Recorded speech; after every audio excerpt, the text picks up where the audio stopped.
Hello there. Hello there. Welcome back to another episode of Star Wars in a Galaxy, watching all the Star Wars we can get our hands on. I'm Eli. I'm Jacob. And today we have a great episode for you, not the next episode of Season 23 of Star Wars in a Galaxy. We are taking a little hiatus from Rebels right now. The end of the year is always tricky for Jacob and I to figure out scheduling stuff, but we will be finishing Star Wars Rebels Season 3 by the time 2025 ends. But more on scheduling stuff at the end of this episode. Today, we have a very nice little special episode. I decided, why don't we go back into the world of Character Appreciation Day? We haven't done a Character Appreciation Day since the beginning of this year when we did our Yoda episode, but I wanted to do another one. And I thought, let's do a character that I know is very near and dear to Jacob's heart. This is Character Appreciation Day, Star Wars in the Galaxy Character Appreciation Day, the Mighty Chewbacca, as I'm calling him for this episode, because I think it's fun to have that title for him. Yeah, Chewbacca is, what a character. Been in Star Wars since one of those other ones, been in Star Wars since 77. I want to add this new segment to the Character Appreciation Day that I'm not sure how much of an official capacity we had before, but I know, Jacob, I'm putting you on the spot a little bit for this, but I'd love for you to talk a little bit. Doesn't need to be like crazy or anything like that, but why do you love this character? Gosh, why do I love Chewbacca? Why does the Earth orbit the sun? Why is the sky blue? I've always loved Chewbacca ever since I first saw the original trilogy and I first saw New Hope and I first saw the I just as soon kiss a Wookiee and everyone calling him a walking carpet. But he's the goat of sidekicks, I think, in Star Wars. He's a gentle giant. He's always there when his people need him. He's never really grabbing the spotlight or being the center of attention necessarily. And yet he is present ultimately in Star Wars at this point for so many pivotal galactic moments, and he's responsible in some ways for so many as well. He's a character of breadth more so than depth, at least on screen, in terms of what we get from him. And yet he is simply so charming and so lovable every time that he shows up. I feel like it's impossible not to love the guy. And then when you go deeper into the lore and you find out about, in Legends, for example, the Claatuvac Guild, or in Canon with him going back and liberating Kashyyyk after the Battle of Endor, it's just there's so much to love. There's so much to love about this guy, and the struggles that he overcomes, either in Legends or Canon, really makes him just one of my favorites, near and dear to my heart. Yeah, no, Chewie is a character that I think you like him more than I do. This is not to say I hate Chewbacca. I don't. But I was thinking a lot about him, obviously, when researching and writing my notes for this episode. He's not a character to me that defines a lot of key moments in Star Wars. But you notice when he's missing. You notice his absence. I'm not going to say more than his presence, but I'd say at least as much. Like, Chewie just brings that energy. There's a life and a soul to him that really helped to define Star Wars when it was booting up. I have an entire tag on my Letterboxd page, follow me on Letterboxd, that is for films I denote as, quote, weird and wonderful. And Chewbacca, to me, helps to define, when Star Wars is starting out, the parameters of what Star Wars' version of weird and wonderful means. He's not alone in doing this. There are so many other characters that help define this. But Chewbacca is an undeniably strong part, to me, of developing that framework, where most of the other characters in Star Wars are human or humanoid. 3PO is a robot, but he at least looks like a human. R2 is, of course, the exception of that one. But Chewbacca is very clearly not of something that looks like Earth. Yeah, absolutely. I think in a Star Wars throughout the years, especially with the advent of animation, getting entire shows that are 90% non-human protagonists. At the beginning, it really was much more, the film's at least much more human-centric, obviously. Yeah. All the main characters are humans, kind of as a All matter three of main course. trios of all three trilogies are all human. Yeah. And looking back, Chewbacca alongside I'm thinking about kind of the cantina scene, which is this amazing there's a cantina scene which is this amazing showcase of not only the creative brilliance of Lucas and everyone who worked on the original movie, the costuming, the makeup, everything. You have all these alien species kind of setting the tone for what kind of universe Star Wars is. But Chewbacca is the one who brings that into the nucleus of the protagonist. He's Absolutely. the first we see all of a sudden, holy crap, we've got this 8-foot tall walking dog with a laser crossbow who understands the characters when they're speaking English or basic, I guess, and then responds in his own language to Han Solo, who's his best friend, a different species.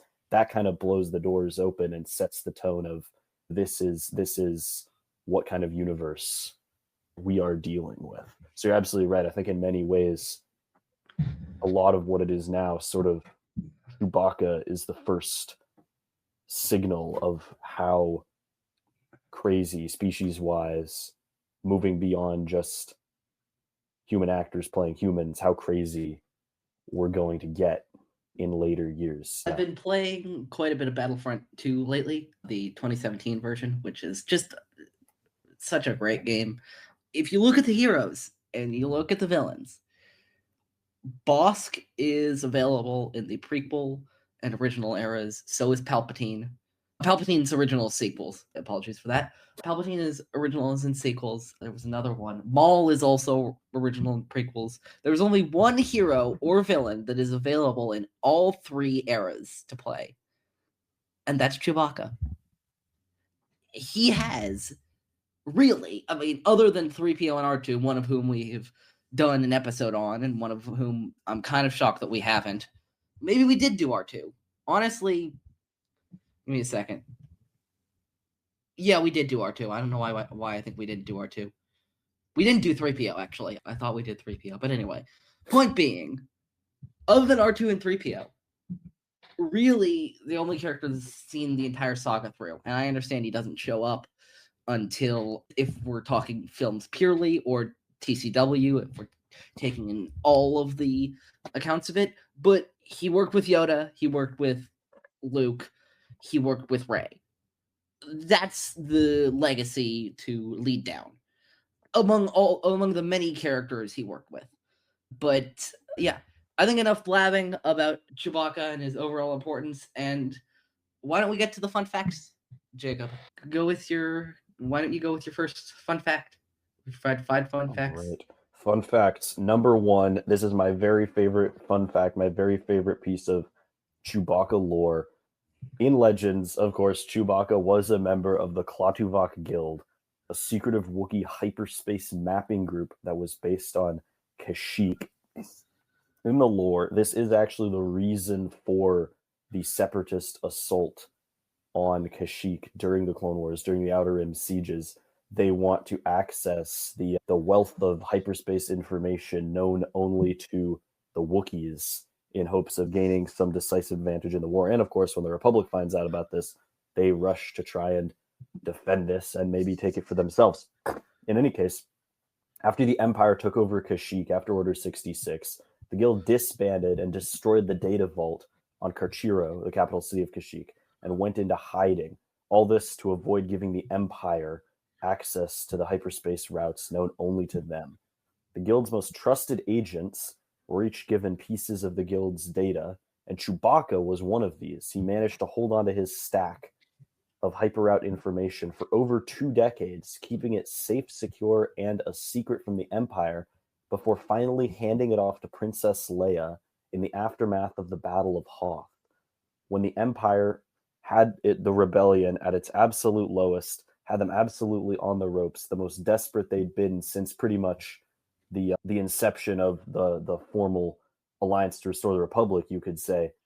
Chewbacca said, "All right, this is my moment," and he gives Leia this piece of critical information that helps the rebellion live to fight another day.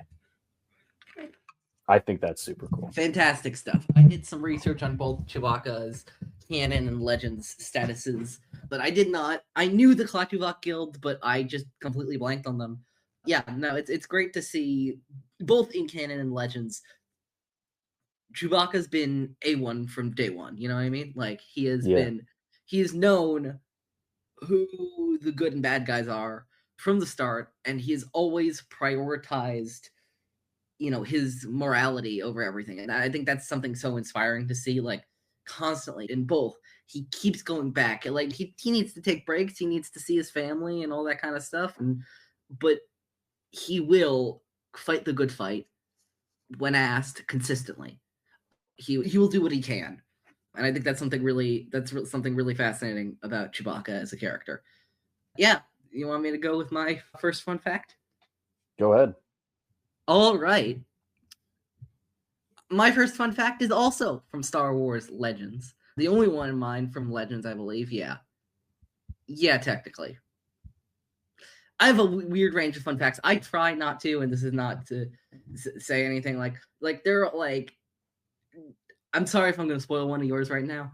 Like, I try not to do the obvious fun facts about a character. Like, I try to do, like, Chewbacca was actually based off of George Lucas's dog, Indiana. Yeah. Like, people know that. My first fun fact is it's funny because you did your first fun fact about Chewbacca's origin, the start of Chewbacca's journey in Star Wars Legends. Mine is a fun fact about the end of Chewbacca's journey. Don't bring this up. This is gonna break my heart.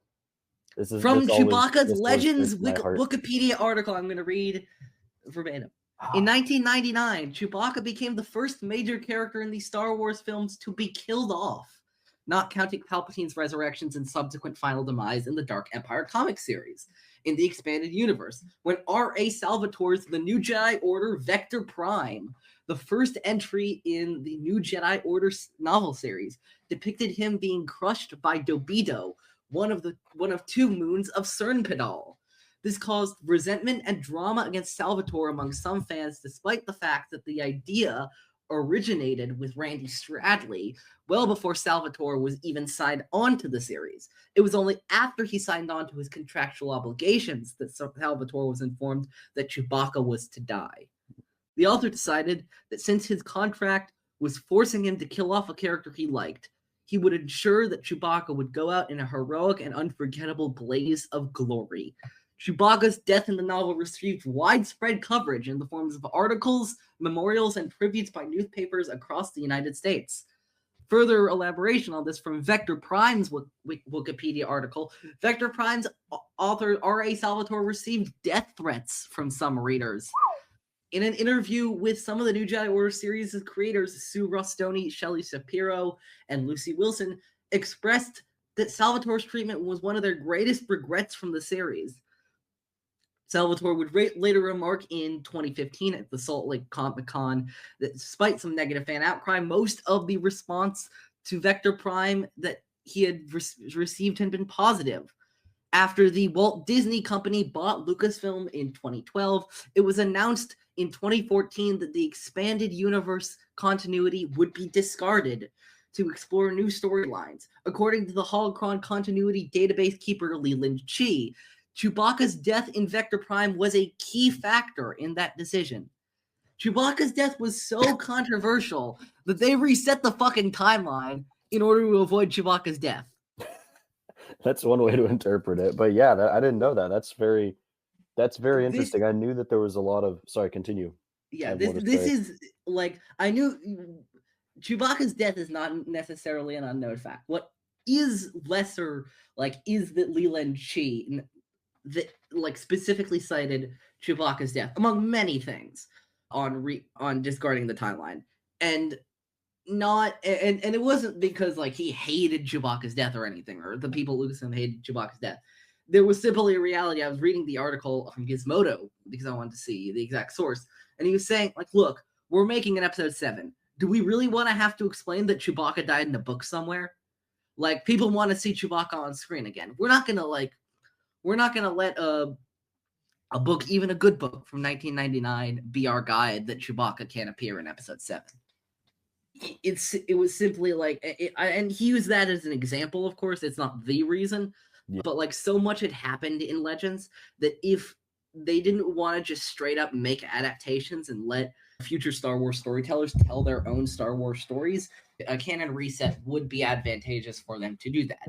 Yeah, there was so much material built up. It was literally like an entire universe. It was the expanded universe, and now it was. That doesn't jive with Disney's needs of making new stories, making their own stories. And I think that, like, as a company, like in similar to the Marvel multiverse, I think this is actually advantageous for both Lucasfilm and the fans, honestly. The fans, because you can have, like, if we're using the 6 original films and the Clone Wars, the first 5, maybe 6 seasons, depending on how you count it, of the Clone Wars, as your bedrock, and then building off from there. That's what Legends did. I mean, of course, it didn't have. At first, it was only the first 3 films, and then it was just the first 6 films, and then the Clone Wars was added. Well, you see how Canon and Legends both went in their different directions, and I think that's really fascinating from a meta storytelling perspective.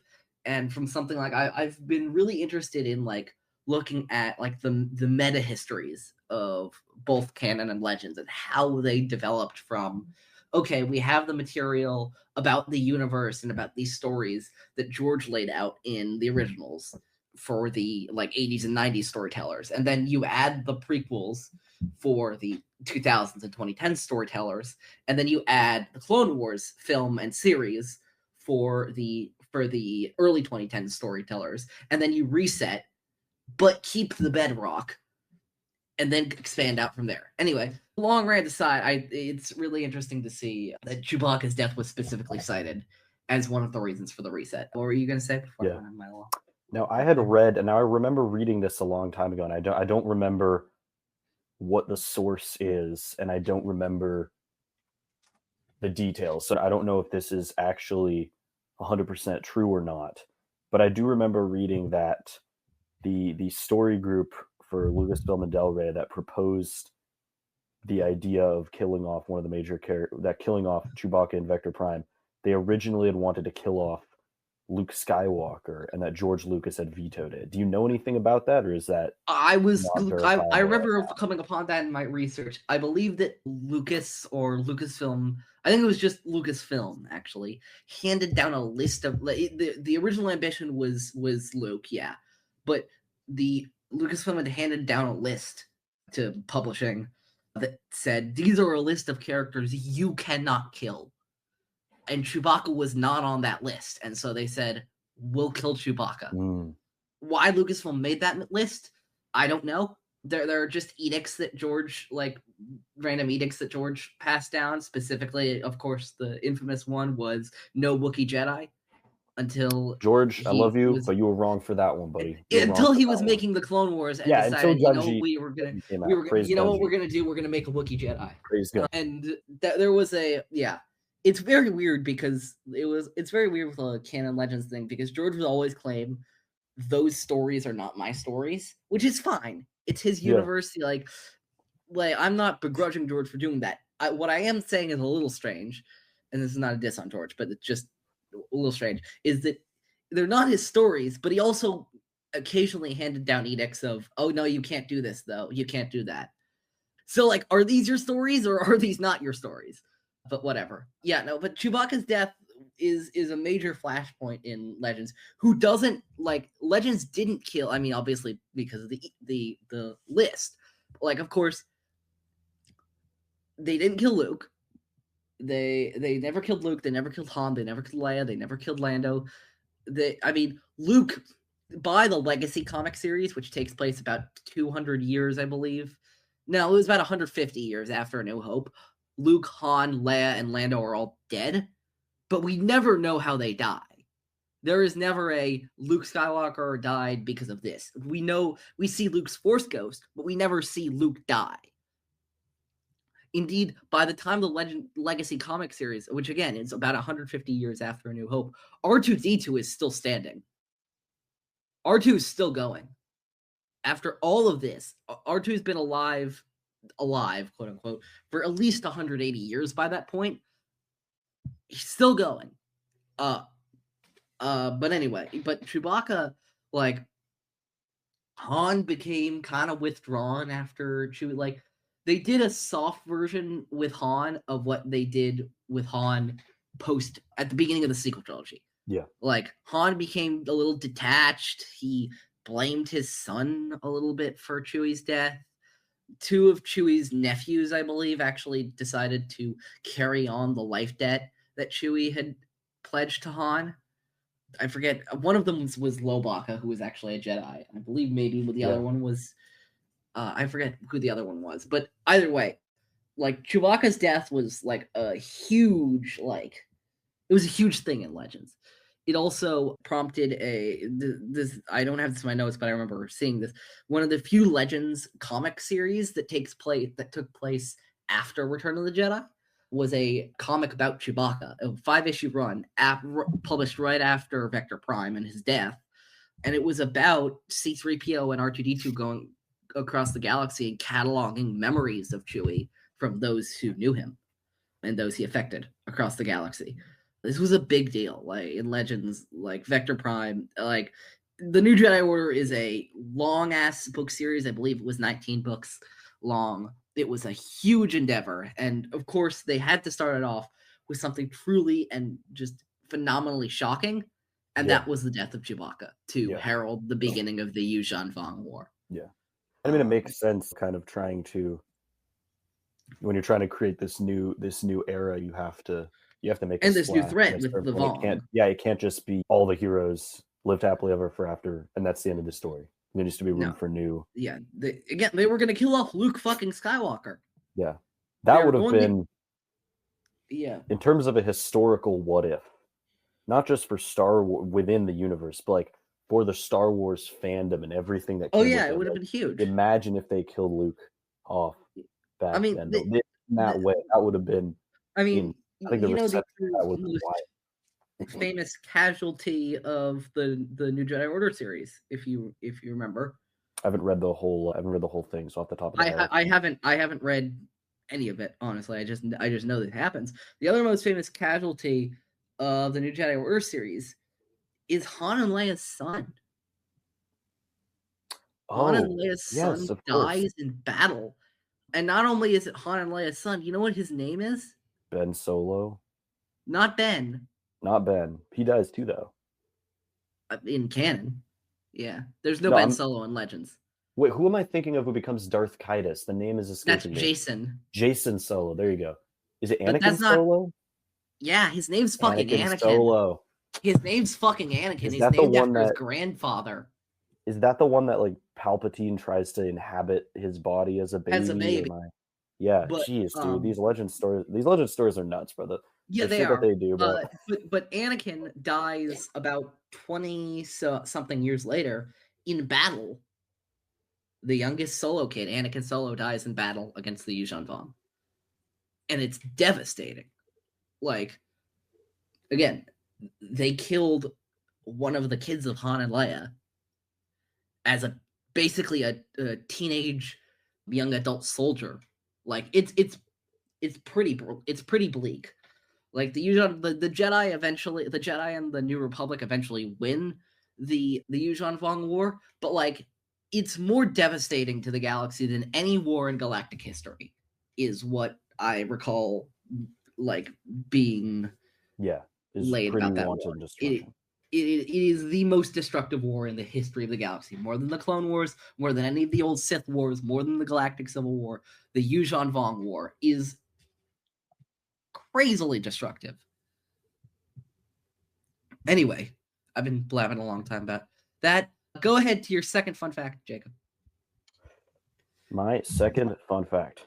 We all know that Chewbacca is one hell of a mechanic and an engineer. He's constantly fixing up the Falcon to help out Han and get Han and the others out of trouble time and time again. But he's also an incredible pilot. In fact, he's so incredible that according to the novelization of The Force Awakens, he is even better than Han at flying the Millennium Falcon. But he mostly keeps his level of skill to himself to avoid pissing off his friend. Okay, better than at flying the Falcon. That's what it said, bro. It said he can work the controls better and faster than Han can. This is from the guy who decided to write an episode 9 where Rey was secretly half robot the entire time. Fair enough, bro. Fair enough. I'm not saying it's like the uncontested truth. No, I'm mostly messing around with you. Like, I just bro, anytime Alan Dean Foster gets brought up in a conversation, I will always reference the fact that he wrote a draft of episode 9 where Rey was half robot the entire time. Yeah. I don't care how bad you think The Rise of Skywalker is. I don't. Alan Dean Foster's draft of episode 9 is 500 times worse. It just is. I'm sorry. I've read it. It's like horrible. It's just atrocious.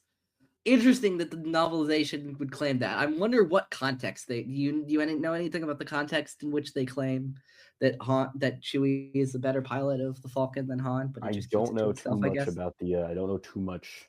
That's fine. Though this is a Wikipedia find binging. Yeah, no, my a lot of mine were as well. No problem about that. I once owned the Force Awakens novelization, but I didn't get too far into it. I don't think I have it anymore. But yeah, no, that's fascinating. Do you want to get to my? Go ahead, yeah. From Chewie's Canon Wikipedia article, the memorable voice of Chewbacca was designed by Ben Burtt, sound designer for all 9 Skywalker Saga films. Creating Chewbacca's voice was Burtt's first job for A New Hope. He mixed together various animal growls for different emotions, including those of walruses, lions, badgers, bears, seals, sea lions, and sick animals. The most heavily used sound came from a cinnamon bear named Pooh. Burtt also used a black bear named Tariq. In October of 1994, Tariq unfortunately passed away at the age of 16 from a combination of congestive heart failure, liver disease, and cancer. Burtt also used Petula, a walrus that he recorded at the zoo. I love hearing about all the sound design they did for Chewbacca to create that distinct Wookiee growl. I'm interested to know, I wasn't able to find this specifically, but what they use now for Chewie, just general Wookiee voices, now that there are so many other Wookiees in canon other than Chewbacca. Yeah. That's a great question. I didn't actually know. I knew about the bear, but I didn't know that it was a mix of so many sounds, actually. So many different samplings. My understanding, and this may be a gross oversimplification. What was I gonna say? This may be a gross oversimplification. They just record fucking anything at Skywalker Sound. I mean, like, yeah. I think like Watto's, some of Watto's sounds from Attack the Clones, they recorded flies buzzing around horse shit, and I'm not joking. Yeah, I mean, I to be honest, like working on like a project like Star Wars, if you're a certain kind of sound designer, that must just be an absolute dream. Although at this point they have so much stuff stocked up that they're constantly reusing it. Like there's a very Skywalker sound again, universe like of what you're supposed to know and use. So there's a reason that Skywalker sound is as venerated in its own field as ILM is in its own. It doesn't get the credit that ILM does, I feel like, often, but Skywalker sound, like Matt Wood and Ben Burtt and all those folks are as legendary in my mind, as the ILM folks. Yeah. Jacob, your fact number 3. Fact number 3. After the Battle of Endor, Chewbacca played a crucial role in helping liberate Kashyyyk from the Empire. He and Han Solo, they went back to Kashyyyk. Highlights include infiltrating an Imperial labor camp and routing the Imperial garrison. Han and Chewie also used web weavers, which are giant spiders native to Kashyyyk, to storm an Imperial Star Destroyer. And after Kashyyyk was liberated, Chewbacca stayed behind to reunite with his wife Lama and his son Lumpy. Yes, this is canon from the Aftermath. From the Aftermath trilogy. His wife, by the way, is Mala. Mala. Oh, I got that wrong. Dang. Malatoba, I believe misspelled is it on the my full name, but the full whatever. name. It's fine. Yeah, It's fine. Mala Yeah, and no, Lumpy, I not haven't. Llama. I have Mala. not read the Aftermath trilogy, but I Yeah. know that a lot of that is huge in the second book, which is appropriately called Life Debt. Yeah, it pretty much. I mean, it really explores Yeah. Han and Chewie, their relationship, and Of course, the Han Aftermath kind of trilogy is saying also that, where we get Cobb Vanth from, as seen in The Mandalorian and the Book of Boba Fett, from a bunch of interludes in the Aftermath trilogy. Yeah, no, I'd love to check those out one day, honestly. Yeah, is that it for your third one? Or? That's it, yeah. Okay.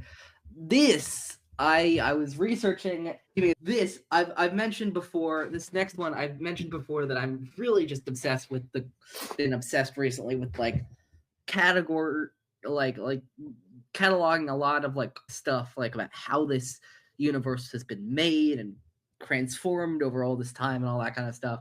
One of those fascinations comes with script drafts. I was able to track down George's 5th draft of Star Wars Episode 4, A New Hope, which is appropriately titled The Star Wars. We're past the point where we're doing like George's second draft from the Adventures of the Wills, the Adventures of Luke Starkiller, blah blah blah. Like, no, he's gotten it down yada yada yada. He's gotten it down to just the Star Wars. He's getting pretty close. Still, there's some like I haven't gotten a chance to read the full draft, but just going through it, I was just looking because I was looking at the draft to confirm something I saw on another website about the first appearance of Chewbacca and the Wookiees in general. But so I believe the context of this passage I'm going to read is that Anakin, Starkiller, and his son Luke have liberated a bunch of Wookiees from, like, have rescued them from a crashed ship. Okay, yeah. And they're bringing them, I think, they're bringing them back to their, like, tribe, basically. The small caravan of Wookiees, which, by the way, is spelled in this draft without the I, so it's Wookees. The small caravan of Wookiees, led by Chewbacca, enters a small clearing surrounded by many bark and mud hovels. Young Wookiees race ahead of the group, yelling and running in and out of the grubby little dwellings. Giant bush baby-like Wookiees of all ages and sizes make their way into the clearing. Many stand dumbfounded, but others let out a joyful scream and rush up to the members of the group, hugging and kissing them. Dewana dumps the unconscious Starkiller on a raised area in the middle of the clearing. Armed Wookiees immediately surround the helpless human. Chewbacca enters the largest of the lodges. He's greeted by his father, Auzituk, chief of the Kapauku tribe, an old and feeble Wookiee dressed in royal skins and headdress. Chewbacca's father's name in future versions of Star Wars stuff would eventually be changed to Atatichuk, I believe is his name. I believe that's his name. Like, give me a second. Yeah, Atichitkuk. Atichitkuk. That's what it is. Wow, that's a hard name to say. But anyway, the skeleton of what the Wookiees would become is there, but they were, I think, a bit more animalistic even in this draft. I always just find it really fascinating to see how this stuff evolves.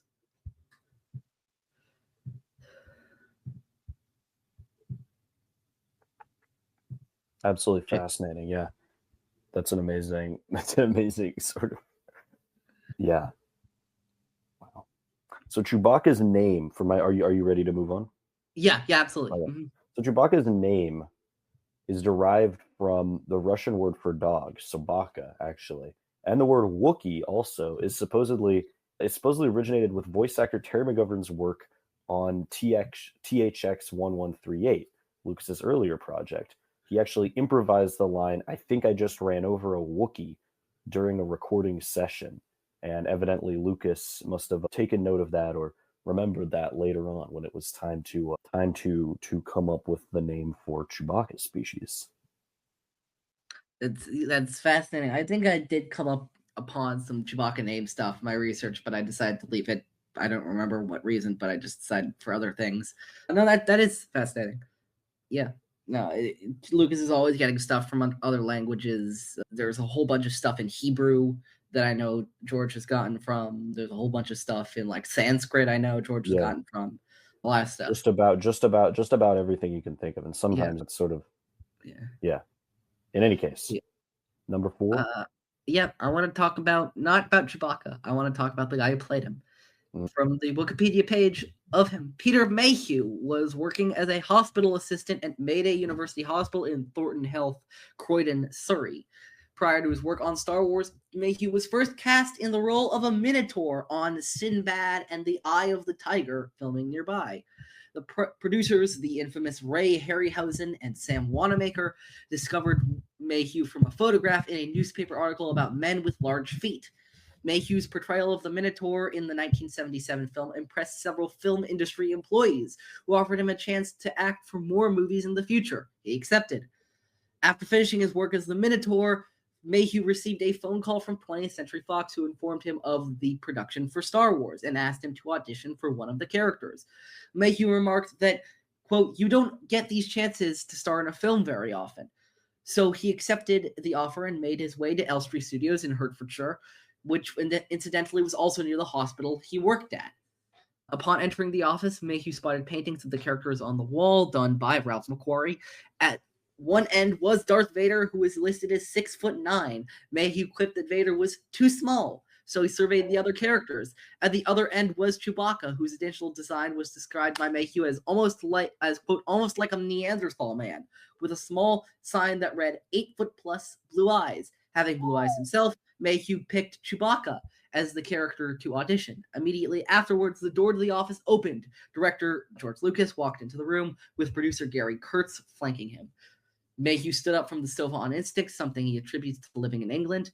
Lucas looked up, shook hands with Mayhew, turned to Kurtz and said, "I think we found him." Yeah, it's a fun little story about how Peter Mayhew not only got to Star Wars, but got into the film industry in general. Mr. Mayhew died in, I believe, 2017 after completing rest in peace, good sir, after completing consulting work for Star Wars Episode 8, The Last Jedi, in which he was too old and frail to portray the Wookiee, having handed his portrayal off to Eunice Swatmo, who portrayed him in The Last Jedi, Solo, Rise of Skywalker, and then, of course, went on to portray the Wookiee Jedi Kelnaka in The Acolyte. Yeah, no, we'll get to talking about portrayals later, but Mayhew's such an important part of this character, and I want to highlight how he got the role. Yeah. Jacob. Very cool, yeah. So this is actually another actor story, another actor backstory, and this does seem to not quite. Actually, it does fit. It supposes a certain chronology of events where this must have happened before. But in any case, David Prowse, he was actually very close to playing Chewbacca. He was originally offered the choice of playing Chewbacca or Vader by George Lucas and the production team, and he chose, according to him from an interview, he chose to play Vader, saying at the time he didn't know Vader would be masked or that his lines would be voiced over. And he said that part of his reasoning was that he thought that villains were remembered longer than heroes were. Yeah, I did come across that while researching, but no, I think probably what happened is Prowse was offered Vader. I was listening to yours and going, oh no, wait, this doesn't line up at all with mine. No, one of ours is wrong, but no, it actually yours just probably happened first. Yeah, Prowse happened. No, poor David Prowse, but also James Earl Jones is Vader and will always be Vader. So like, I don't know what to tell you there. But no, David Prowse still did a great job in the body action for Vader in the original trilogy. Wouldn't be Vader without him. Like, face or not.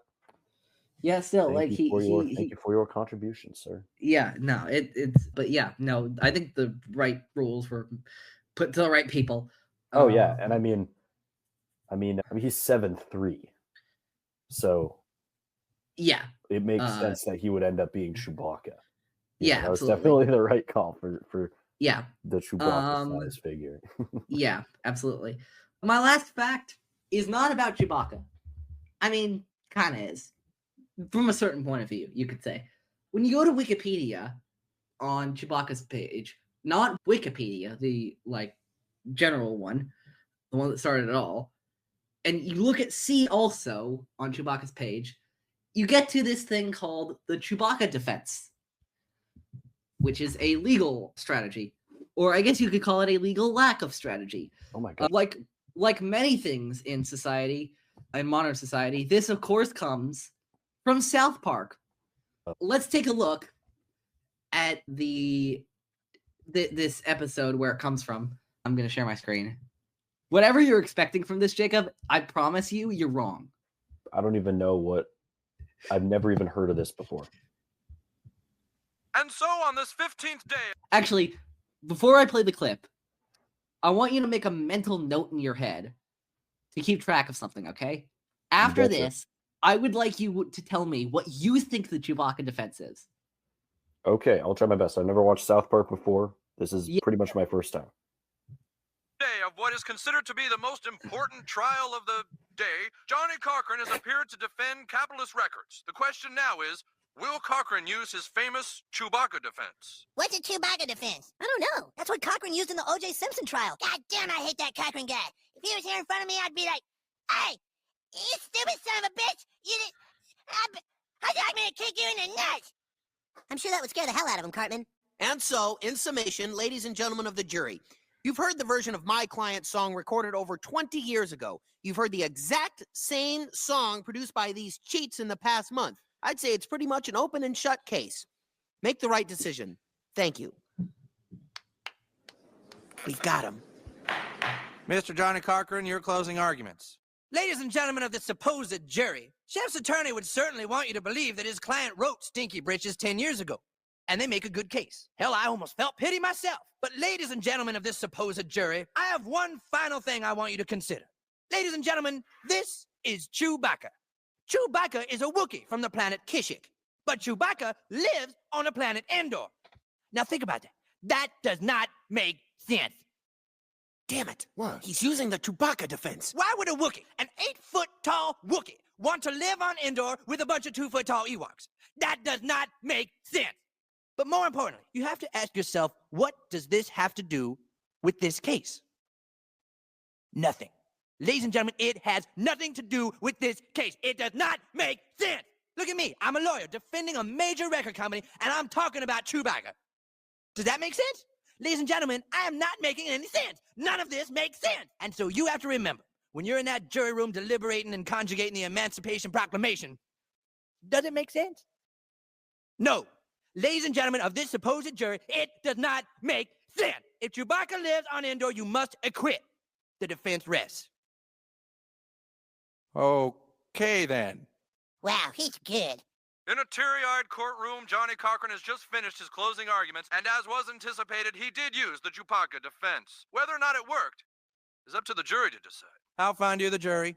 We find the defendant, Jerome Chef McElroy, guilty as charged. Whoops. Whoops! Mr. Chef, you've been found guilty of harassing a major record label. The full fee of $2 million will be handed over within 24 hours. Do I look like I have $2 million? Well, you have 24 hours to find it, or else you'll have to go to jail for 8 million years. It's actually for 4 years. Oh, sorry. You'll go to jail for 4 years. This can't be happening. Oh no, dude, Chef's gonna go to jail.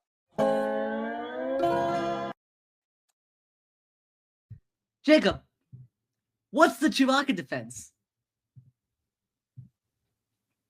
Make the jury so confused that they just side with you? That's actually correct. That is actually what it is. Is this You're like, 100% correct. so what is the context or the significance of this? Why the Chewbacca defense for your fun fact? I need to know. Because it involves Chewbacca. So it was named after the South Park thing, but it actually became like a thing in pop culture. Oh, I understand what you're saying. I see what you're saying. Like, geez. I'm reading from the Wikipedia article verbatim here. In a jury trial, the Chewbacca defense is a legal strategy in which a criminal defense lawyer tries to confuse the jury rather than refute the case of the prosecutor. It is an intentional distraction or obfuscation. as a Chewbacca defense distracts and mislead is an example of a red herring. It's also an example of an irrelevant conclusion, a type of informal fallacy in which one making an argument fails to address the issue in question. Often an opposing counsel can legally object to such arguments by declaring them irrelevant, character evidence, or argumentative. The term is seen used in political commentary. The Ellis Wiener wrote in the Huffington Post in January 2007 that right-wing commentator Dinesh D'Souza was using the Chewbacca defense in criticism of then new Speaker of the House Nancy Pelosi, defining it as, quote, when someone asserts his claim by saying something so patently nonsensical that the listener's brain shuts down completely. Jay Heinrich's book, Thank You for Arguing, states that the term Chewbacca defense is, quote, sneaking into the lexicon as another name for the red herring fallacy. The term was used by Paul Krugman, who wrote in the New York Times that John Taylor uses the Chewbacca defense as a seemingly last option for defending his hawkish monetary policy position after years of publicly stating that, quote, quantitative easing would lead to a major acceleration of inflation. This is an actual thing that people are using. Apparently. For example, I would like to present to you, gentlemen, ladies, and other non-binary folks of the jury, my client is innocent. As a proof of that, did you ever hear the tragedy of Darth Plagueis the Wise? Darth Plagueis was a Dark Lord of the Sith, so powerful and so wise. He could use the Force to influence the midichlorians to create life. Now, if you believe that Darth Plagueis was indeed a Dark Lord of the Sith who did exist and did create life using the midichlorians, my client is innocent. I understand it now. Also, by the way, I want to talk about the Chewbacca defense. What the fuck was even that defense either? Because as we know, Chewbacca does not live on Endor. Yeah, I mean, was it maybe like, and I don't know much, and I know nothing actually about the context of this episode. I know South Park, they do their cultural political commentary and whatnot. I've heard about secondhand.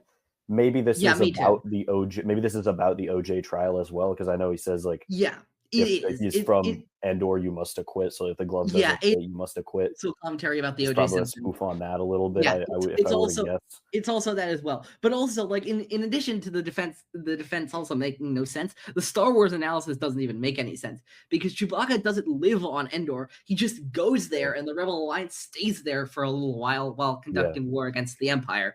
It's like those people. And this is completely real. There were a whole bunch of people who thought that Rey stayed on Tatooine after the events of The Rise of Skywalker, which just makes no sense. Like, why would she stay there? Why would the rebels stay there? We know they stay there for a little while, even after the Battle of Endor, because we know that Han and Leia get married there, but it can't have been for too long. Why would Chewbacca stay on Endor with the 2-foot tall Ewok? Because that's where the fucking rebels were. Like, what? I mean, even with the context of Star Wars, that doesn't make any sense. Originally, not that it's particularly relevant here. Originally, I did read once. I heard a few times actually that it was George Lucas. The Ewoks were originally Wookiees. They wanted a Wookiee planet. Yes. And the people said, "Oh gosh, George, that's gonna make us go bankrupt if we try to do a whole." They didn't have the budget for a Wookiee planet. He was like, "All right, so fine. How about the Ewok planet? How about half-size Wookiees? We'll call them Ewoks." and Ewok, as we know, is an inversion of Wookiee. Ewok, Wookiee. Dude, Star Wars and convenient inversions. Better. Where's Obi-Wan from? Jon Stewart. Stu John. What is Ahmed Best's cameo character in Attack of the Clones? Ahmed Beck. Yeah. Anyway, that's the Chewbacca defense on a completely tangential non sequitur, but I thought it was funny. So, best portrayal. We're nearly an hour in, and we're just getting to the next section. Best portrayal. Jacob. I'll go to I'm you gonna keep this short and sweet.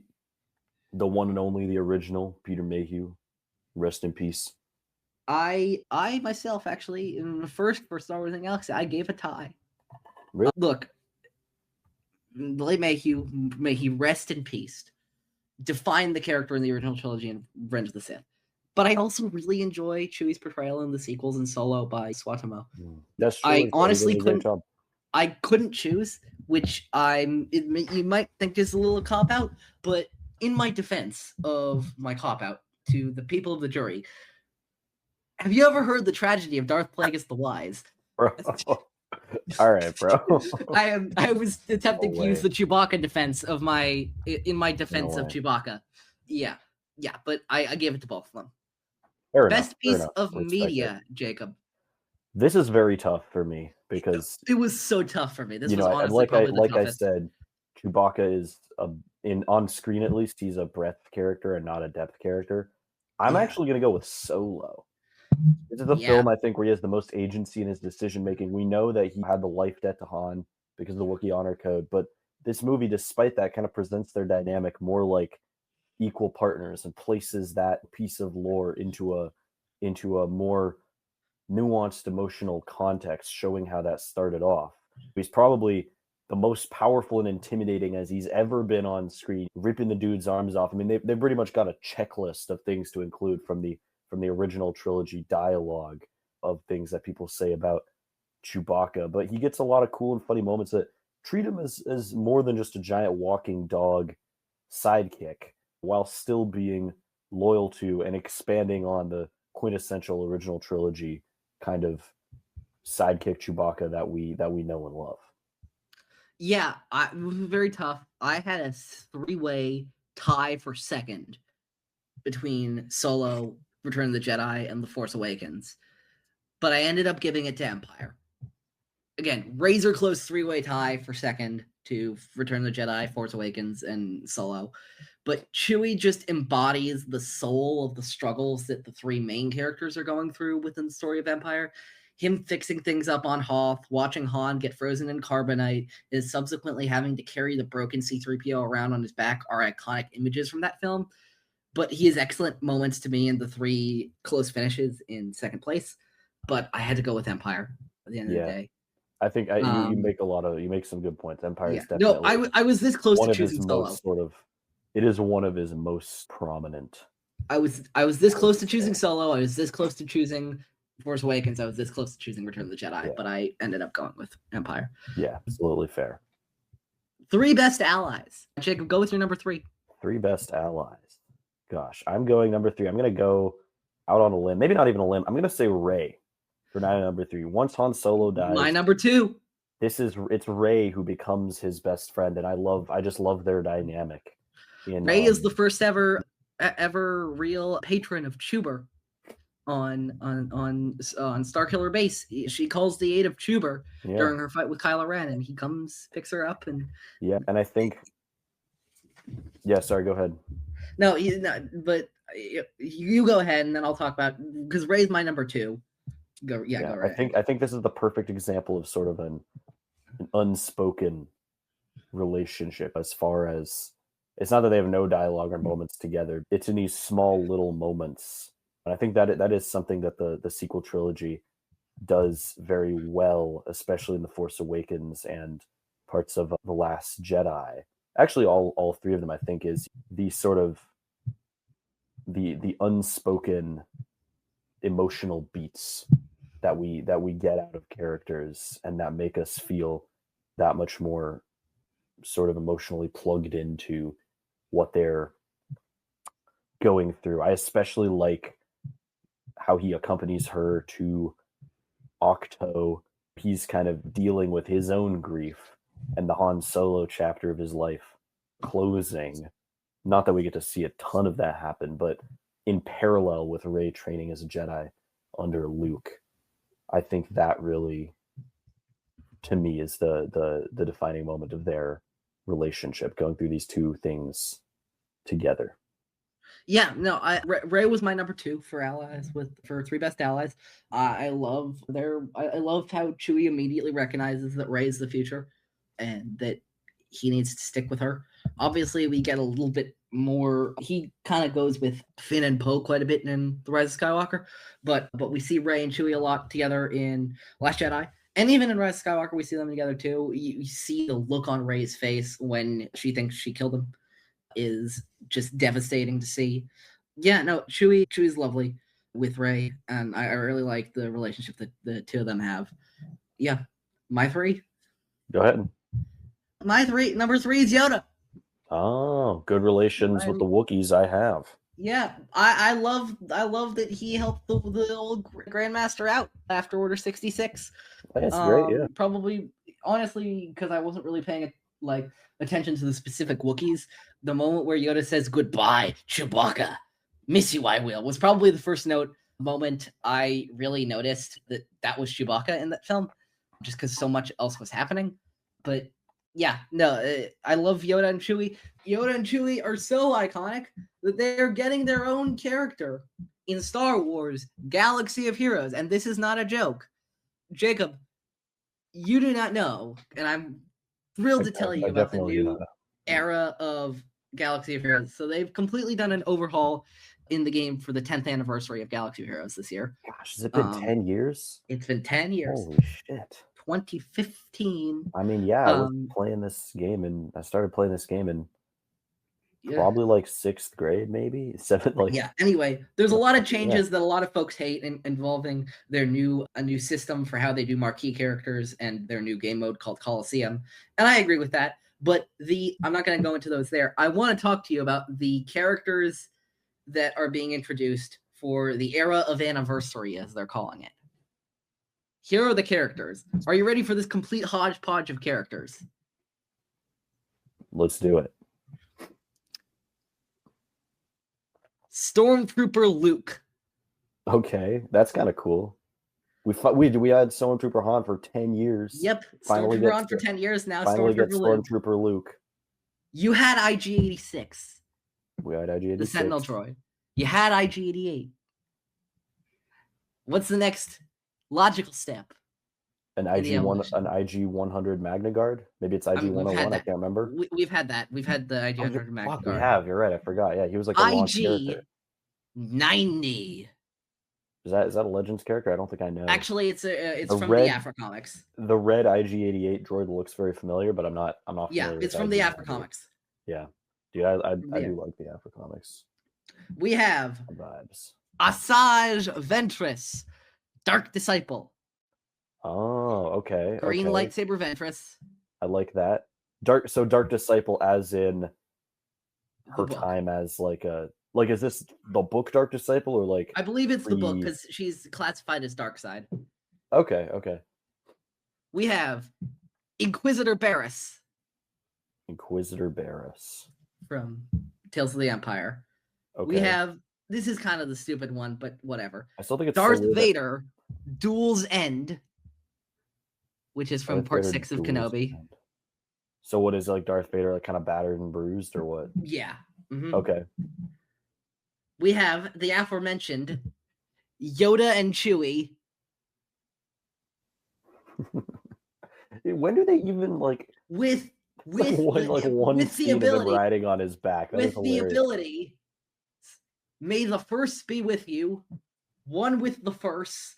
The Force awakens, and the Force is my ally. Those are the abilities of Yoda and Chewie. How do you unlock this character? It'll be a marquee event, probably end of the year. Dude, I might have to come back to the game just to unlock May the Force be with you. Which is the basic ability, but whatever. Yeah, anyway. And then the legendary event for all of them, which you can't actually see right now, but you can see in the journey guide because they've already listed it, is indeed Maul Hatefield. Oh, Spider Maul from Spider Maul, yeah. What planet? What planet was he on? I'm blanking. Lotho Minor. Lotho Minor, Spider Maul. Yeah, so those are all the new. But anyway, my very long-winded point with that. I love Yoda and Chewbacca together. A pair I'd love to see more. Give me a comic 100 years before adolescent Chewbacca and 100 years younger Yoda. Yeah, give me that, please. Yeah, who's your number 2, Jacob? My number 2 ally, and sometimes enemy or rival. Really a best frenemies situation. Lando Calrissian. There's sometimes a rocky relationship. It goes back decades. They both going to Kessel to steal. Give me a second. winning the Falcon back and forth in Solo, Lando betraying them, then later helping rescue Chewie and the rebels on Cloud City, the Battle of Endor, flying the Falcon together for one last ride during the Battle of Exegol. As much as Han and Lando had a really important and interesting relationship, Chewbacca was a huge part of that as well. I can Well, only imagine. you can't talk about Lando and Chewie's relationship without talking about the greatest comic panel in the history of Star Wars comic panels.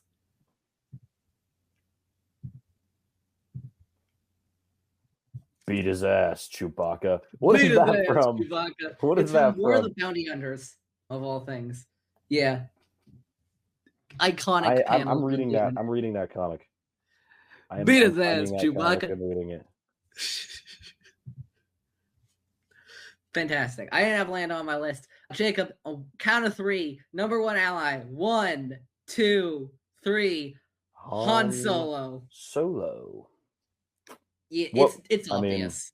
It's obvious. I mean, what can we say? Their relationship. That's pretty defining for Chewbacca and for Han as well. Yeah.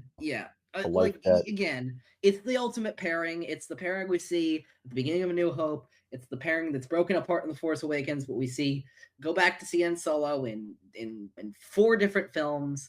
We see it. It's iconic. I mean, yeah, like it's Han and Chewbacca. Like I don't think I need to clarify what's so special about Han and Chewbacca being there for each other. Although I will Brothers, say that 2 different mothers. I will say that the idea of there was a tweet that I saw a while ago that friend of the show, Alden Diaz, has greatly elaborated on and filled out this concept, which I think is really interesting, which is that I do like Han and Chewbacca as a dog owner situation. But let's be clear, Han is the dog. Yeah. I mean, Chewbacca, Wookiees have an average Wookiees lifespan of live- yeah. 400 years, according Yeah. to Wikipedia. Yeah. So yeah. Han's the dog. Han, as Alden's Yeah. talked about, like the idea of like Han being like your second or third dog that's a rescue and a little rough around the edges, but you kind of like him still. Like Han is the dog. Like just because Chewbacca Yeah. looks like one doesn't mean he is one. Han is the dog. Yeah, which I adore the analysis of. 3 best enemies. Number 3, Jacob. number 3 best enemy. Now, I'm going to keep this at number 3, maybe, although maybe it could be number... All right, I'll get this out of the way first. This could be number 1, but because it's not a literal person, it's going to be number 3. Oh I think my god. Chewbacca's did you biggest say it? enemy is the Empire at large. That was my number 1. I took the leap too. I put the Empire at number 1. Should we talk about it now then? Yeah, because Chewbacca doesn't have a lot of great enemies. Yeah. So like He's the I perfect put the example Empire. I of... put the Empire as number 1 as well. Yeah, Yeah, I did that. I too. think I'll amend mine and put it number 1 because I think he's the perfect example among the main characters of the movies and TV shows where it's usually like, oh my gosh, Darth Vader's my dad. Darth Vader's also my dad. This guy killed my mom. Whatever. Yeah. Like Chewbacca is the perfect representation among these core cast of characters of the average person under the Empire's oppression. He doesn't have much beef with any one Imperial person specifically or on a personal level besides Darth Vader. Honorable mention for Darth Vader. He actually goes toe-to-toe with Darth Vader in hand-to-hand combat in Star Wars number 74 comic from 2015. He gets in a couple of pretty good blows, manages to damage Vader's armor before Vader is like, wait a minute, I'm Darth Vader and you're not. But in any case, the oppression and exploitation his people, the Wookiees, the homeworld of Kashyyyk, he faces from the Empire, that is kind of the core of the Empire's evil. It's evil on an organizational scale, not simply because Darth Vader is force choking everyone you love, not simply because of the choices or participation of any one of the people that make up the Empire. It's the millions of low-level Imperial military members, industrial contractors who take part in some way, whether they believe in the Empire or not, in the brutal oppression and exploitation of the Wookiees and of Kashyyyk. That's why the Empire should be number 1. I don't think I could say it any better than you could. Yeah, no, I think Chewbacca's just general hatred for the Empire and reasonable, completely reasonable and understandable hatred for the Empire is the best driving force for that character. Like I go back to there's the 50th issue of the Star Wars 2020 run by Charles Soule. There's a device, a dark side device, that by getting like the DNA of any person, you can like manufacture their death or something like that. And while Luke and Leia and Lando are debating if they should do this on the Empire, Chewbacca just goes ahead and fucking does it. And he's like, and it's like, yeah, because the Empire, and there's a whole bunch of other shenanigans with that device, and that issue gets into. They eventually decide to stop it, but whatever.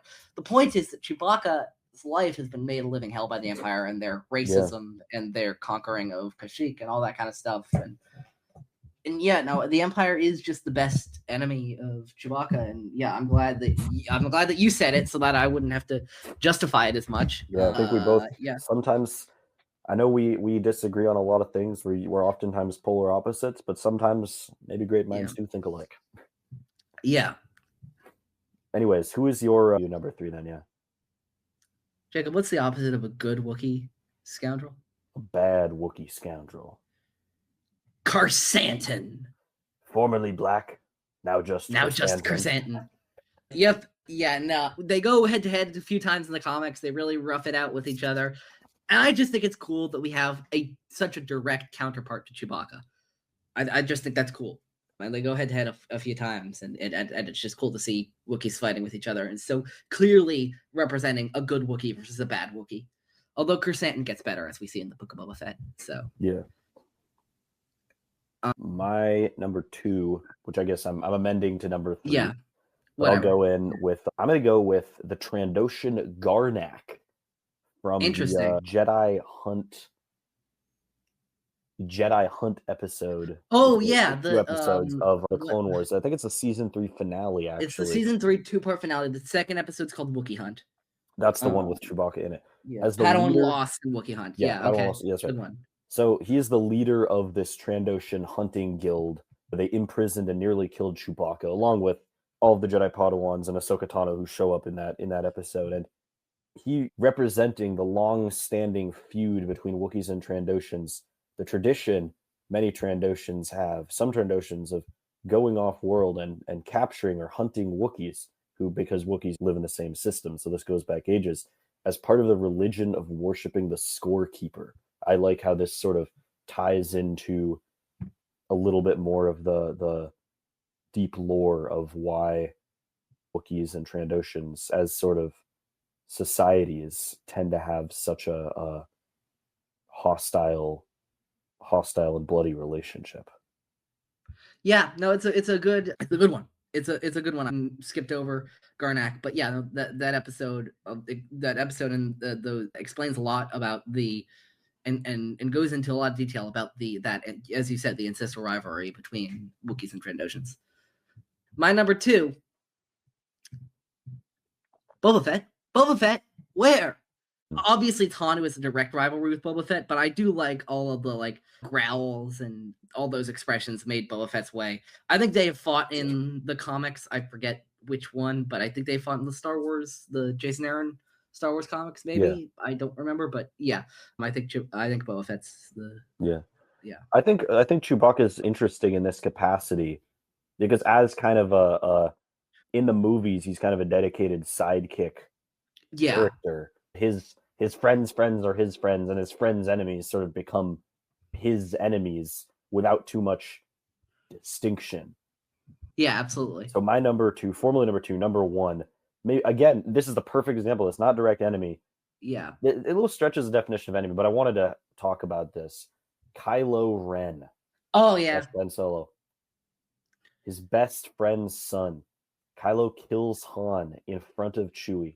I mean, I still I still get shivers, goosebumps, chills remembering watching this in the theater. We'll get to that later. For the first time, yeah. We'll get to that later, but yeah. There's that deleted scene from Rise of Skywalker that they were going to do of Kylo torturing Chewbacca. Yeah, that would have really made this number 1. That's in the what do you call it? The novelization of the Rise of Skywalker. So it is canon that it happened. It's canon that it happened, I believe. Yeah. Novelizations are already always a little iffy on canonization, but even canon ones. But yeah, it happened. It absolutely happened. Yeah, and I already told you my number one was the Empire. Jacob, let's talk about best 5 moments. If you would do me the favor of telling me, what piece of media your moments will come from before I do a little displaying for us both. What pieces of media my moments will come from? All right, we've got just before you go with your number 5. Yeah. Okay, I've got just the first one. We've got The Force Awakens. What moment do you want to talk about? I'll tell you, I do want to preface this by saying, like I said, Chewbacca is sort of a breadth character, not a depth character on screen.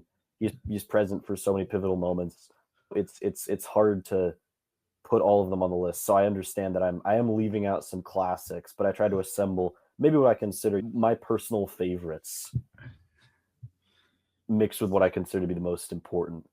So this is a little bit highly subjective. With that being said, number 5, small yet beautiful. 3 words. Chewie, we're home. Give me a second. Let's play it. Chewbacca and Han Solo. Give me a second. Let me play this. The Millennium Falcon. Let's see this, because this is a moment that has to be witnessed.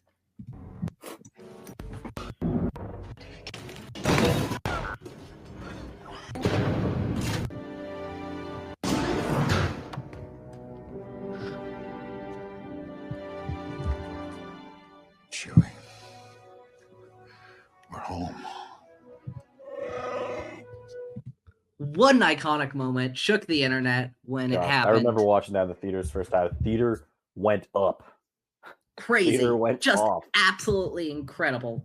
What a moment. Just what a moment, returning to the Falcon, the ship they'd been searching for so long that they're now writing an entire comic miniseries about how desperate they were to find it. That's true.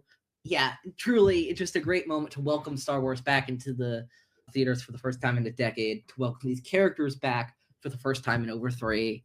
Yeah, what a great moment. I'm glad you put it for the episode.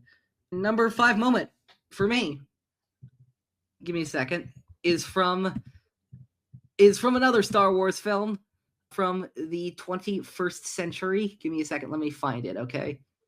You're going to see immediately what movie this is from, so I guess I might as well just say it. It is from the film Star Wars. Give me a second, if it will load. Star Wars Episode 3, Revenge of the Sith. Of course. Give me a second. It is...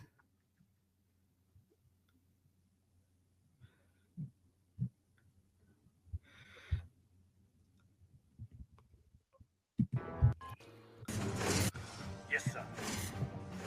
It's getting Yoda to safety on Kashyyyk.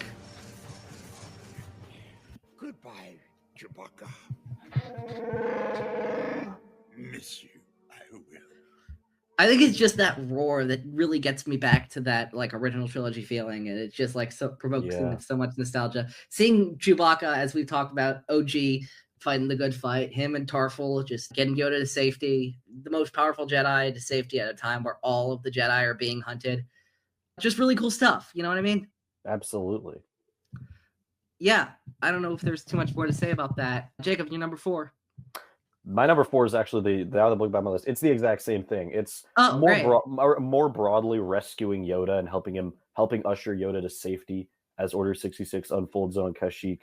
Like I said, one of these many times when, here come not the center of attention, not necessarily in the spotlight of any one film, but here comes Chewbacca stepping in to help ensure that the legacy of the Jedi survives in the Grand Master. Yeah, absolutely. Great moment. What's your number 4?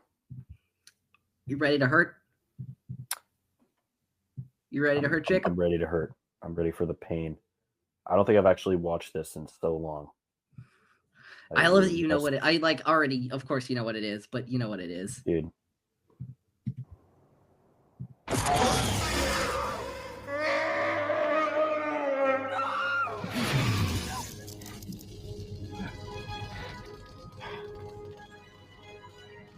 Thank you.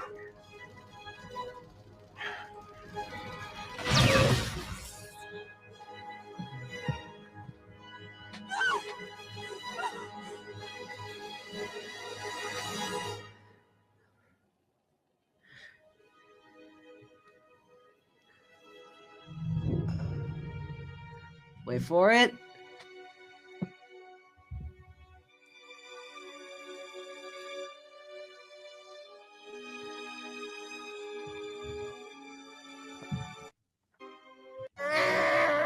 There we go. That's how powerful that bowcaster is.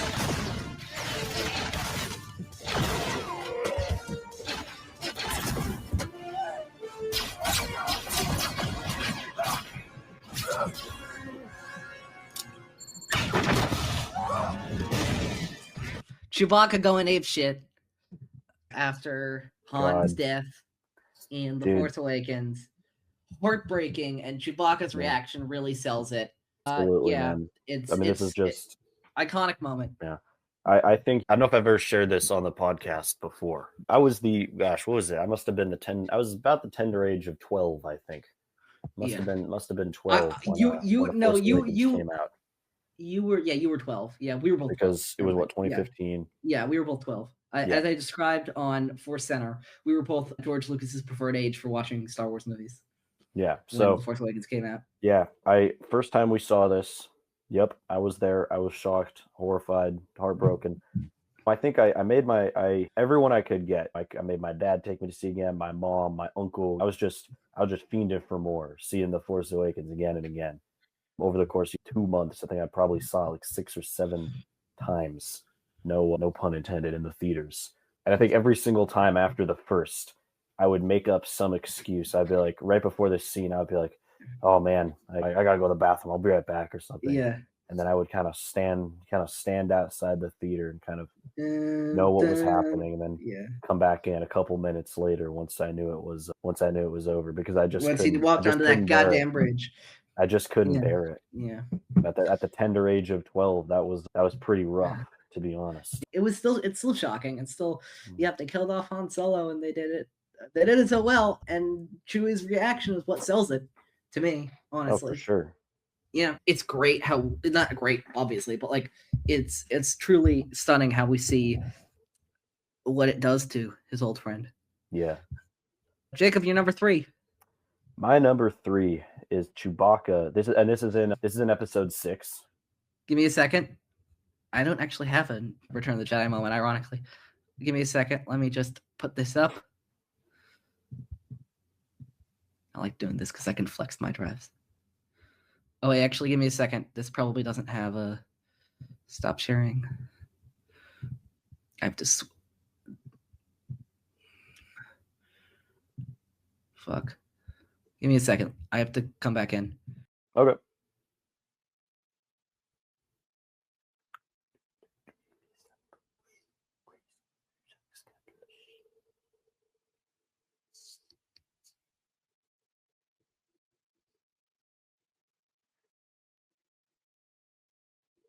All right, let's do this. Give me a second.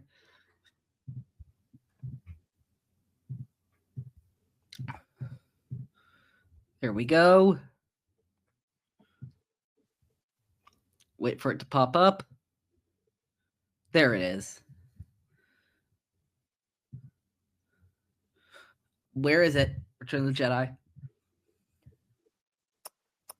This is Chewbacca and Han Solo reunited. Chewbacca, fantastic moment. Yeah. Blind, just defrosted Han Solo, terrified, looking around, or not looking around, terrified, trying to figure out what's happening in Jabba's palace. Chewbacca comes in. Chewie, is that you? Chewie! Can't see, pal. What's going on? A Jedi Knight. Luke's crazy. He can't even take care of himself, much less rescue anybody. A Jedi Knight. I'm out of it for a little while. Everyone gets delusions of grandeur. Fantastic moment. Love that moment. That he's there to comfort his old friend, even while imprisoned and awaiting. Yeah, and I think seeing Chewbacca just a little. He's a Wookiee. Han's a human. They have different ways of expressing affection, but in that moment, seeing him just kind of pat him, stroke him on the top of the head, like someone petting a dog a little bit, I was just like, man, like he just can't help it. He's that, and that's that. I feel like that's sort of one moment. The sweetness of that kind of encapsulates that side of their relationship in a memorable way. I've always loved that moment. It's always been one of my favorite parts of Return of the Jedi from the first time I saw it. All right, give me a second. I'm trying to find mine.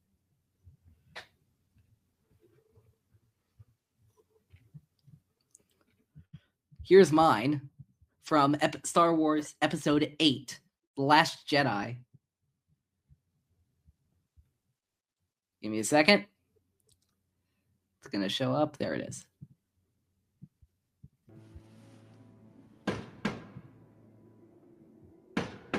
Go away.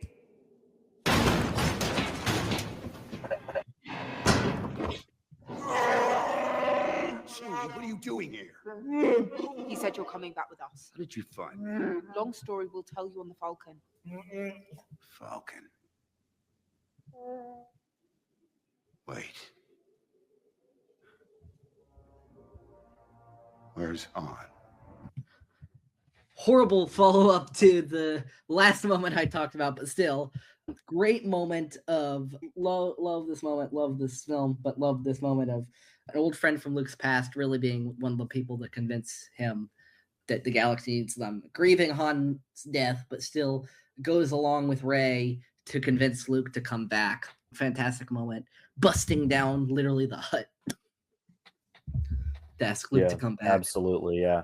I really wish that they'd kept in the other scene of the deleted scene of Luke mourning Han's death. Mourning Han. But regardless, I think absolutely a great sort of one of those moments I was talking about, and that the sequels tend to do well. I think that mutual acknowledgement. Absolutely. Yeah. All right. What your number 2? What film? Or what thing? This isn't from a film. Okay. And this isn't one because this isn't one particular scene, but just teaming up with Ahsoka Tano, escaping the Trandoshan hunters on Wasskah, fighting alongside with the legendary Jedi until the transmitter he made from salvaged starship scrap parts calls the other Wookiees to rescue them. This is another one of those things that butterfly effect, historical contingency, by ensuring Ahsoka's survival, he does a major favor for the future of the galaxy. And also it's very cool to see the two of them in the same moment sharing the stage. Absolutely. My favorite characters. Personal favorite of mine. Wookiee Hunt. I'm not gonna pull it up, but Wookiee Hunt's great episode. Yeah. Love that Chewbacca's inclusion in that. Yeah, absolutely. Love that we got to show again, even before Revenge of the Sith, he was up to no good against the Separatists in the Clone Wars. My number 2, just simply iconic, honestly, I feel like. Give me a second, let me pull it up.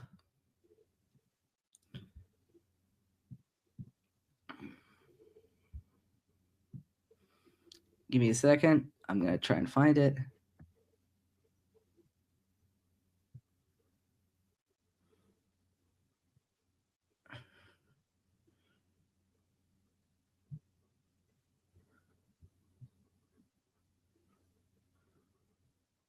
Oh, there it is. Give me a second.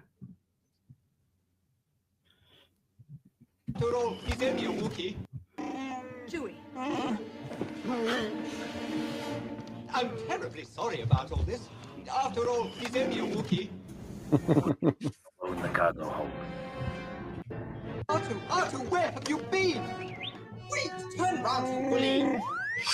Hurry. You woolly. Hand from the bounty hunter. Just the comedy of Chewbacca running around with C-3PO on his back is just fantastic. In all of the tragedy, and all of the sorrow, and all of the desperation of getting off Bespin, we have Chewbacca running around with the mangled C-3PO on his back, because of course we do. Yeah, love that moment from The Empire Strikes Back. Jacob, it's time for your number 1 moment. My number 1 favorite moment. Film or thing? From Solo. Oh, mine is too! In a word, ooh, it's Han meeting Chewbacca on Mimban and them. Oh my god, together. that's mine too! Great minds think alike. I mean, I feel like this as for sort of one single moment, this has to be my favorite. You know, cannot believe I thought seeing I the was two going of to them be meet. thought I was going to be going out on a limb talking about Han and Chewie meeting each other in Solo. My God, it's give me a second. Where is it? With the Beast in here.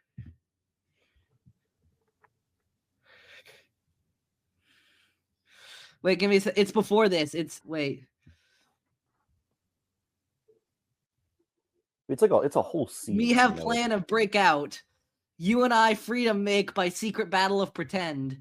Fantastic. And then of course my favorite like cap off of this. Of course they escape. They're going out of here. It's the Wookiee that obviously convinces them. But my favorite thing of this, after all the grime and all of the getting out of all that kind of stuff and all of the desperation and heartbreak and all that kind of stuff, you know what those two get together? Nice little shower. Nice little shower, yeah.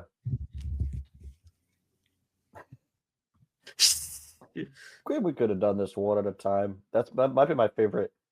Might be the best sort of comic beat. The best punchline in the whole show. Yeah, no, absolutely. It's great. Solo is great for Chewbacca as a movie, and the meeting of those two fast friends is fantastic. I'm glad both of us. Yeah, you speak your piece on it though. Sorry for interrupting. Yeah. No, absolutely. I very well said. The meeting. This is Chewbacca at his lowest. The Empire is sort of created. The Empire has actually sort of turned him into a little bit what they always viewed him as, which is this giant lumbering beast, subhuman, feral, wild beast who eats humans. And he's at his absolute lowest, and you know that act of that outreach from Han in his desperation, just trying to speak his language, is enough for him and Chewbacca to say, wait, we can actually work together and get out of here. Yeah. It's a fantastic moment. Thus began fantastic an absolutely legendary duo.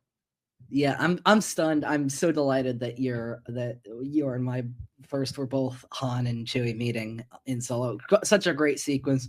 Really, for me, when the film took off, yeah, love that. Love them. Yeah. Love that beginning of the relationship. Yeah, love that. I really do. I think that's going to be it for this episode of Star Wars in the Galaxy. We are off next week, I believe. Yes, we are. Yeah, we are off next week. When we get back, we will be resuming our regular schedule for Star Wars in the Galaxy and talking about the final episode of Star Wars Rebels Season 3, 0 Hour. In the meantime, you can follow us everywhere at In a Galaxy Pod, BeatSky.social on Blue Sky specifically, and In a Galaxy Pod on Instagram. You can listen to us everywhere. You can follow me. My link tree is linktr.ee/_OHFan327. At the time you're releasing, this coming Tuesday, Epic Confrontations debuts our final match of 2025. Olden Diaz, Michael McCoy going at it for a second time, this time 7 rounds to the title, live on Star Wars in the Galaxy YouTube channel at 6 p.m. Pacific time, 9 p.m. Eastern. It's going to be epic. It's going to be the future of the singles division is determined in this match, and we're super excited to present it to you. And I think if that's everything, may the Force be with you. Always. Always.